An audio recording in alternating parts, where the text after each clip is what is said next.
Le 17 septembre, la nouvelle tombe, Marie-Sophie Lacaro succède à Jean-Pierre Pernaut à la tête du JT de 13h de TF1. Ce jour-là, la journaliste livrait son édition sur France 2, comme à son habitude, marquant une légère hésitation au moment de saluer les téléspectateurs.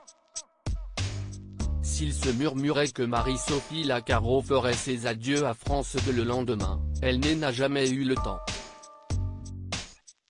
Le journal Le Parisien dévoile comment s'est passé le départ de la journaliste du service public.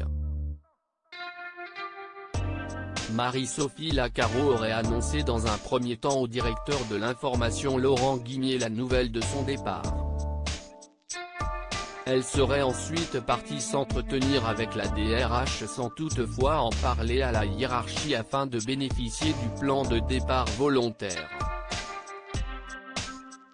Le Parisien rapporte qu'en raison de son ancienneté et salaire au sein du groupe, elle aurait donc pu prétendre à 160 000 €, le plafond imposé. Une démarche qui a interpellé la direction de France Télévisions. Un remplacement immédiat, une nouvelle dont a eu vent la présidente de France Télévisions, Delphine Ernotte, et qui lui aurait fortement déplu. La suite, on la connaît, c'est Nathanaël de Ringzen qui remplacera la journaliste au pied levé.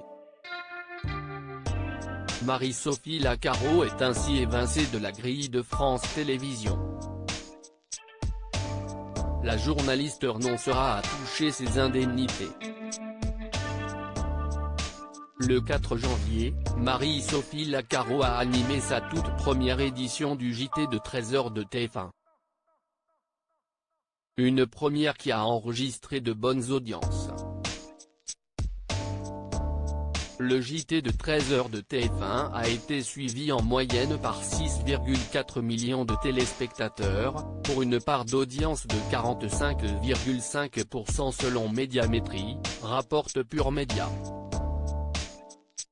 Si l'on compare avec lundi 6 janvier 2020, le JT avait été regardé par 5,16 millions de téléspectateurs.